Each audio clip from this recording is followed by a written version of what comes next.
wonder why women go to the ladies' room in groups and in pairs?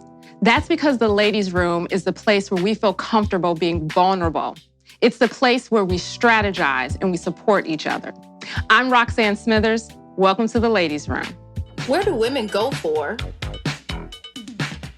honesty, strategy, guidance, and inspiration? Welcome to the ladies' room.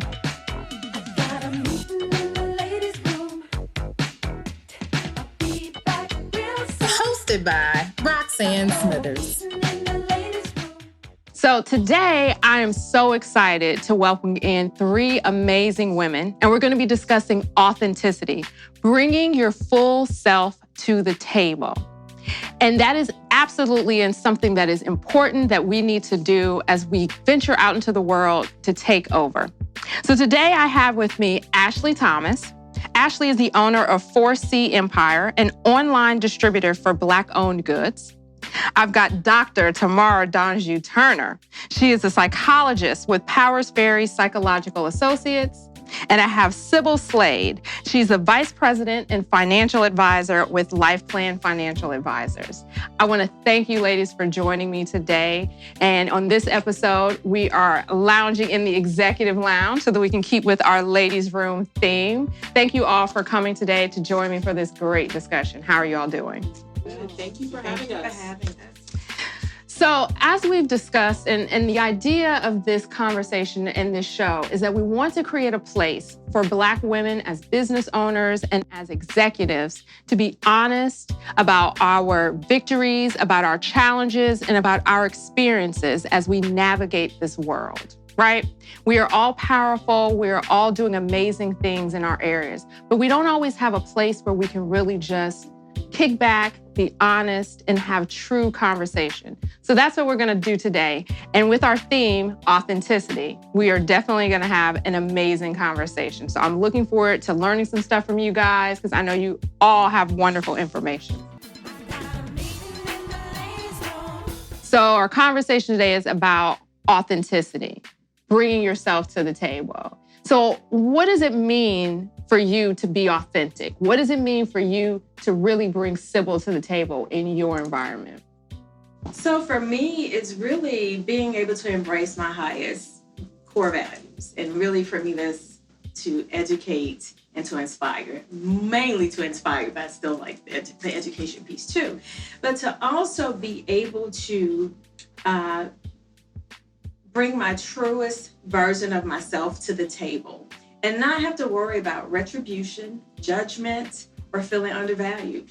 That's what's authenticity to me, being my true self and not worry about those things.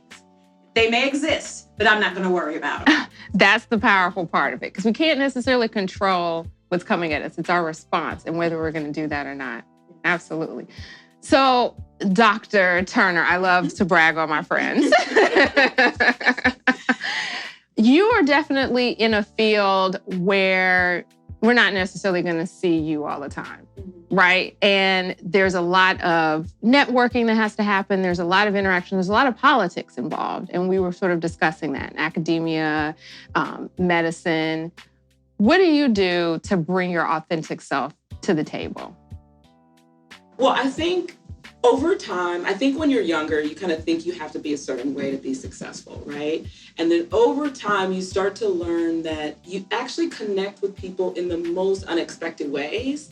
And you can inspire people based on being authentic, you know? And so as I've gone through the decades, I've realized the power of being authentic and the way that sometimes people are looking for somebody who's different. Mm-hmm. You know what I mean? So I was actually talking to one of my friends who's starting a business, and she was like, well, I don't have the pedigree or these certain things that she thought were necessary to be successful in her field.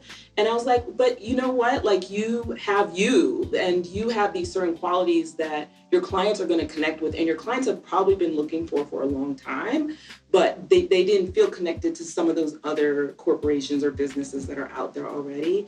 And so I think sometimes we don't realize that, you know, like we think our authentic self is a weakness. And it's not. It's actually like our superpower. That is such a great point. Have you ever had those times when you're in a meeting and everyone is waiting for the one person to be honest about how they're feeling about the situation or about their day, and then everyone else just sort of let loose and they're like, oh, I'm so glad you said it. I've been feeling the same way. And you sometimes think, well, why wasn't I the person to say that first? Why did I feel like I had to come in a uniform and present a mask, right? And I've often early in our careers, I remember joking that, I wore my lawyer uniform. I felt like I had to come and present it in a certain way. And as you progress, hopefully you reach this point, you go, I'm what a lawyer looks like, whatever I'm wearing, right? So Ashleigh, on the same vein, what are the ways in which you're bringing your authentic self to the table? Yes, I mean, my identity has shed so many different layers because, over the years, your experiences, everything that you go through, it shapes who you are or who you don't want to be or who you want to be. And you make that your central goal of, well, this is what success looks like. I have to have that cubicle that's, overlooking downtown. And I got there. But then I got there and I'm like, why am I here? I accomplished this, but who am I? What am I doing that's purposeful? So now I kind of took that, remixed it, and started working for myself. And then I was able to really let my hair down and find that I'm making those connections and being able to talk to other people who have like minds that want to make a difference in the community or a difference in, the people that they interact with every day. And I'm finding I'm that person as well. So whatever I do today, I want it to last long-term for the legacy and for future generations. So that's kind of where my identity is sunken into at this point. Tell me a little bit more about your former life. What was your career before you started your business? Yeah, I was in sales. I started out in sales actually when I was in high school. Wow. Selling shoes, and they're like, "What are you doing? You're making all this money." I'm like, "I don't know. I'm just telling them what's here. Like, that's my job." But then eventually that evolved, and I started working for a corporation, and it's a major corporation, telecommunications, and I moved up the ranks there. And as I moved up, I kind of found myself kind of sinking into status quo of what they wanted you to look like, how they wanted you to talk. Like at one point they're like, "Oh, sorry, you can't wear those wigs anymore because you're using different ones every week and we need you to stay focused." You were confusing them? Yeah. Like, we don't know who you are today. But then finally got to a point where I was like, I'm going to wear my natural hair. I don't care. Right. It might not look professional, but that's who I am. I can't change my hair. So it just continued to evolve to the point where, like I said, I was doing this, living in this shadow of a self until I realized that this is not for you anymore. So now everything that I do, even now that I went back to work, I still am staying strong to my morals, my values, and saying, hey, this is exactly what I am going to do, and this is what I'm not going to do. And I'm not willing to sacrifice self for someone else. And I wasn't able to do that before. So that's me stepping into full self. Yeah. Do you feel lighter? Does it make you feel freer? Yes, free as a bird. It almost, what's interesting I'm finding is like when you really step into who you are, the people around you sometimes are the ones who have the hardest time with that. Because they don't know how to react to it. It's like, oh no, this isn't who I knew. It's like, no, I'm not. I've evolved, I've grown. And, it's one of those things where it almost represents truth. And a lot of people don't like to live in truth. They'd rather live in a false reality. Right. And so when they see someone doing that, it's like, oh, wait a minute, who does she think she is? Let's pull that right back. But no, it feels amazing. Right.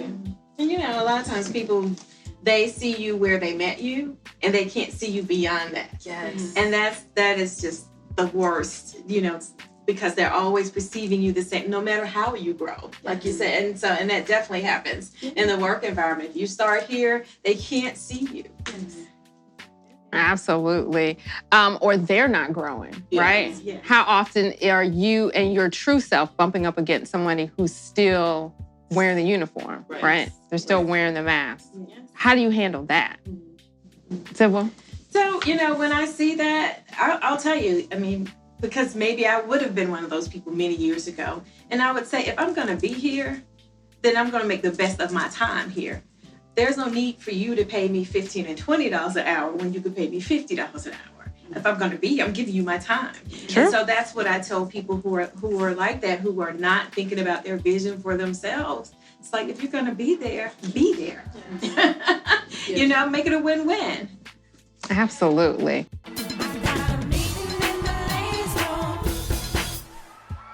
We have all gone through fields, particularly Sibyl, where the default position is the white guy, the white man. So I've decided we're going to call him Beauregard. When I was in a director's position, I actually felt like I needed to present a certain way, right? So I had my hair straightened all the time. You remember? The truth is, I didn't even actually give them a chance to have a negative reaction or reject me in that way. Well, I just want to thank you ladies so much for this conversation. And where can folks find you? They're looking for you. So you can find me two ways. You can find me at sibylslade.com, or you can find me at lifeplanfin.com. All right. So I am at atlantapsychologist.com. Straight to the point. And on all the social media handles for the culture. So it's the number 4, THECULTR, for the culture. So that's Facebook, fortheculture.com, Instagram, Twitter, you name it. Thank you, ladies, so much. And I want to thank everyone for joining us in the ladies' room. You've gotten a little bit of a tidbit in what we do when the ladies hit that room and we strategize together. And we look forward to inviting you back to the ladies' room.